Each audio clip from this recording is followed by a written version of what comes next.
Dear students, in this lesson we will learn about noun clause in minute detail. আমরা আজকে noun clause সম্পর্কে পড়ব পুঙ্খানুপুঙ্খভাবে। আমরা জানি সাবঅর্ডিনেট ক্লজকে তিনটে ভাগে ভাগ করা হয়: noun clause, adjective clause, adverbial clause. We all know that subordinate clause can be divided into three categories: noun clause, adjective clause and adverbial clause. A noun clause is also called nominal clause. এই noun clause কাকে বলে?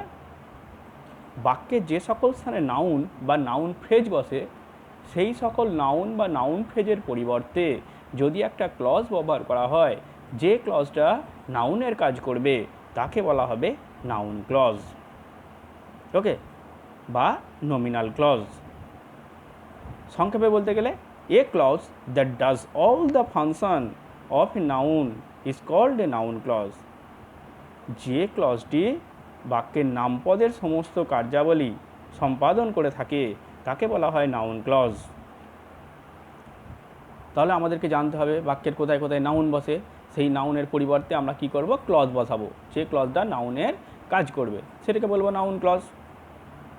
যেমন ধরো, the news is true, খবরটা হয় সত্যি। এই বাক্যে সাবজেক্ট পজিশনে লক্ষ্য করো, দ্য নিউজ। এটা একটা নাউন ফ্রেজ, কারণ এর হেড হচ্ছে নাউন। হেড কোনটা? নিউজ, ওকে। এই নাউন ফ্রেজের পরিবর্তে যদি একটা ক্লজ বসাই তাহলে সেটা হবে নাউন ক্লজ। ক্লজটা দেখো বসাচ্ছি, হোয়াট সত্য সেড, হোয়াট সত্য সেড ইজ ট্রু। তাহলে দ্য নিউজের পরিবর্তে আমরা ব্যবহার করলাম হোয়াট সত্য সেড। এটা একটা ক্লজ, এটা হলো একটা নাউন ক্লজ।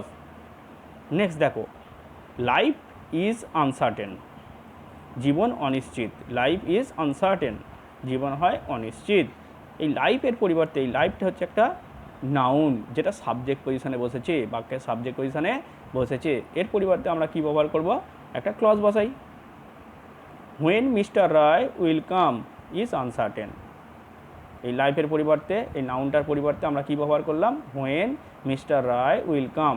এটা একটা ক্লজ ব্যবহার করেছি, যেটা নাউনের জায়গায় ব্যবহার করেছি এবং এটা নাউনের কাজ করছে, তাই এটা হচ্ছে একটা নাউন ক্লজ।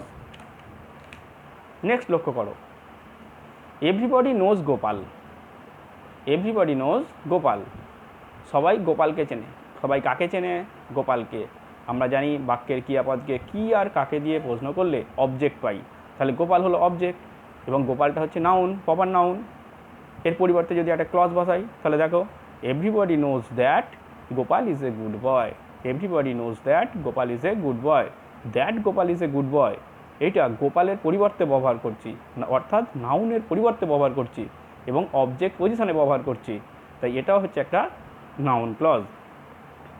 আর একটা দেখো, শো মি দ্য প্লেস, আমাকে জায়গাটা দেখাও। শো মি দ্য প্লেস, কী দেখাবে? জায়গাটা। দ্য প্লেস, এই দ্য প্লেস হচ্ছে একটা নাউন ফ্রেজ। এই নাউন ফ্রেজের পরিবর্তে যদি একটা ক্লজ বসাই, show me where you have kept it. Show me where you have kept it. Where you have kept it, এটা একটা নাউন ফ্রেজের জায়গায় বসালাম, এটা নাউনের কাজ করছে, তাই এটা হচ্ছে একটা নাউন ক্লজ। নেক্সট দেখো, কমপ্লিমেন্ট অফ এ ভার্ব হিসাবে কীভাবে আমরা ক্লজ বসাচ্ছি। দিস ইজ এ ম্যাঙ্গো, এটা হচ্ছে একটা আম। দিস ইজ এ ম্যাঙ্গো, এটা হয় একটা আম। এই বি ভার্বের কমপ্লিমেন্ট এ ম্যাঙ্গো, এটা একটা নাউন ফ্রেজ। এর পরিবর্তে আমরা একটা ক্লজ বসাবো, this is what we expected. This is what we expected. এই হোয়াট উই এক্সপেক্টেড এটা বি ভার্বের কমপ্লিমেন্ট হিসাবে বসেছে এবং নাউনের কাজ করছে, তাই এটা একটা নাউন ক্লজ। নেক্সট দেখো, আর একটা উদাহরণ দেখো, the truth is what we think to be true. The truth is what is think to be true, এখানেও বি ভার্বের কমপ্লিমেন্ট হিসাবে এই ক্লজটা বসেছে, তাই what we think to be true এটা হচ্ছে একটা নাউন ক্লজ। আর একটা জিনিস লক্ষ্য করো, কমপ্লিমেন্ট টু অ্যান অ্যাডজেক্টিভ। অ্যাডজেক্টিভের কমপ্লিমেন্ট কীভাবে বসে, যেমন আমি সরাসরি একটা উদাহরণ দিয়ে দিয়েছি, I am glad that you liked it. I am glad, আমি আনন্দিত। এই গ্ল্যাড, গ্ল্যাডটা হচ্ছে অ্যাডজেক্টিভ, তাই তো। তারপরে দেখো কমপ্লিমেন্ট হিসাবে বসিয়ে দেওয়া হয়েছে দ্যাট ইউ লাইকড ইট। এই যে দ্যাট ইউ লাইকড ইট, এই যে ক্লজটা বসানো হলো এটা কিন্তু কমপ্লিমেন্ট হিসাবে বসেছে একটা নাউন ক্লজ, যেটা অ্যাডজেক্টিভের কমপ্লিমেন্ট হিসাবে বসেছে। ওকে, এবার লক্ষ্য করো, it depends on Rahim. It depends on Rahim, এই যে প্রিপোজিশন দেখতে পাচ্ছি অনের পরে নাউন বসে, আফটার প্রিপোজিশন নাউন বসে, অনের পরে নাউন বসেছে রহিম, রহিমটা হচ্ছে নাউন। এই জায়গাতে আমি একটা ক্লজ বসাবো, ইট depends on how mister Sen behaves. It depends on how mister Sen behaves. How mister Sen behaves, এই যে ক্লজটা আমি রহিমের জায়গায় বসালাম বা নাউনের জায়গায় বসালাম বা আফটার প্রিপোজিশনের জায়গায় বসালাম, এইটাকে বলা হয় নাউন ক্লজ। ওকে, এটা আফটার প্রিপোজিশনের জায়গায় বসেছে এবং এটা নাউনের কাজ করছে। আরেকটা লক্ষ্য করো, you can depend on Ratan. তুমি রতনের উপর নির্ভর করতে পারো। এই অনের পর রতন, এই রতনের জায়গায় একটা ক্লজ বসাবো, রতনটা নাউন তো, এই জায়গাটা ক্লজ বসাবো। You can depend on what he says. You can depend on what he says, এই হোয়াট হি সেজ এই যে ক্লজটা, এটা নাউনের জায়গায় বসালাম, কারণ আফটার প্রিপোজিশন নাউন বসে, সেই জায়গাতে আমি ক্লজটা বসালাম, এটা নাউনের কাজ করছে, তাই এটা একটা নাউন ক্লজ। এবার দেখো, Kolkata the city of joy is a nice place. Kolkata comma দিয়ে কী লিখেছে, the city of joy is a nice place. এই কলকাতা একটা নাউন, এর পাশে আর একটা নাউন ফ্রেজ ব্যবহার করা হয়েছে প্রথম নাউনটাকে বর্ণনা দেওয়ার জন্য বা তথ্য প্রদান করার জন্য। এই রকমের স্ট্রাকচারটাকে বলা হয় অ্যাপোজিটিভ স্ট্রাকচার। ওকে, আর নাউনটাকে বলা হয় নাউন ইন অ্যাপোজিশন। এই স্ট্রাকচারটাকে বলা হয় অ্যাপোজিটিভ স্ট্রাকচার।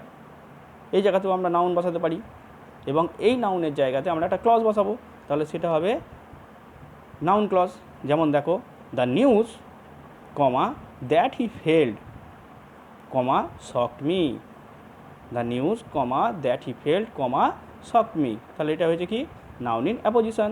ওই দ্য নিউজটার খবরটা কি, হ্যাঁ, দ্যাট হি ফেল্ড, এটা হচ্ছে একটা ক্লজ, যে ক্লজটা কী করছে, অ্যাপোজিশনে কাজ করছে। ওকে, তো এটা নাউন ইন অ্যাপোজিশন। তাহলে আমরা দেখলাম বাক্যে কোথায় কোথায় নাউন বসে এবং সেই নাউনগুলোর পরিবর্তে আমরা একটা করে ক্লজ বসালাম, যে ক্লজটা নাউনের কাজ করছে, এটাকে বলা হয় নাউন ক্লজ বা নমিনাল ক্লজ। এর প্রত্যেকটা নাউন ক্লজের ক্ষেত্রে দেখতে পাচ্ছি এর সূচনা হচ্ছে দ্যাট, হুইচ, হোয়াট, হুয়েন, এইসব দিয়ে। এগুলোকে বলা হয় লিঙ্কার্স বা সংযোগকারী শব্দ, এগুলোকে বলা হয় লিঙ্কার্স। ঠিক আছে, নাউন ক্লজের ক্ষেত্রে বেশিরভাগ ক্ষেত্রেই দ্যাটটাকে আমরা লিঙ্কার হিসাবে ব্যবহার করে থাকি। তবে তবে who, whose, whom, what, which, where, when, how, why, whatever, if, whether, এগুলো লিঙ্কারের কাজ করে থাকে। চলো দেখি লিঙ্কার ওয়াইজ নাউন ক্লজের কতগুলো উদাহরণ। দেখো, প্রথমেই দ্যাট দিয়ে দেখব। I know that he will come. That he will come, এটা হচ্ছে একটা নাউন ক্লজ, এটা লিঙ্কারটা কি, দ্যাট। এই বাক্যটাকে একটু ঘুরিয়ে লিখি, that he will come is known to me. আগের দ্যাট হি উইল কাম ওটা অবজেক্ট পজিশানে ছিল, এবার যখন ঘুরিয়ে দিলাম that he will come is known to me, এই দ্যাট হি উইল কাম এটাকে হলো সাবজেক্ট পজিশানে গেল, এটাও একটা নাউন ক্লজ। আবার দেখো, everybody knows who is. Everybody knows who he is, এটা চেঞ্জ করে দিলাম, who he is known to everybody or is known. হয়েছে? দেখো, হুজ দিয়ে ব্যবহার দেখো, we know whose house it is, এটাকেও ঘুরিয়ে দেওয়া যায়, whose house it is known to us. Next দেখো, whom, Nita knows whom Gita wants. এই বাক্যটাকে যদি ঘুরিয়ে দিই, whom Gita wants is known to Nita. Next, what দিয়ে কতগুলো ব্যবহার দেখো, what can not be cure must be endured. What can not be cure must be endured. What is done can never be undone. Okay, দেখো, which দিয়ে কতগুলো বাক্য দেখো, can you tell me which one is Ram's. আমাকে কি বলতে পারবে যে কোনটা রামের।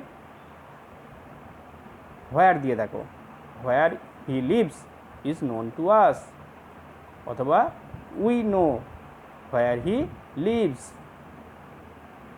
হোয়েন দিয়ে দেখো, when the train will arrive is known to me, অথবা I know when the train will arrive. Next দেখো how, no one knows how Jatin solve the sum. এটা যদি ঘুরিয়ে দিই, how Jatin solve the sum is unknown, is unknown. Next দেখো why, why he was absent is known two you. এটাকে ঘুরিয়ে লিখলে কী হবে, you know why he was absent. Whatever দিয়ে দেখো, Rahim brings whatever he can, Rahim brings whatever he can. If বা whether দিয়ে দেখো একটা, Bina asked if I would stay or not, Bina asked me if I would stay or not. Bina আমাকে জিজ্ঞাসা করেছিল আমি থাকবো না যাব, জিজ্ঞাসা করেছিল। ওকে, তাহলে এখানে দেখো প্রত্যেকটা নাউন ক্লজ শুরু হওয়াতে কী হচ্ছে, একটা করে শব্দ বসেছে যেটা সংযোগ স্থাপন করছে। That, who, whose, whom, what, which, এগুলো হলো সব লিঙ্কার। ওকে।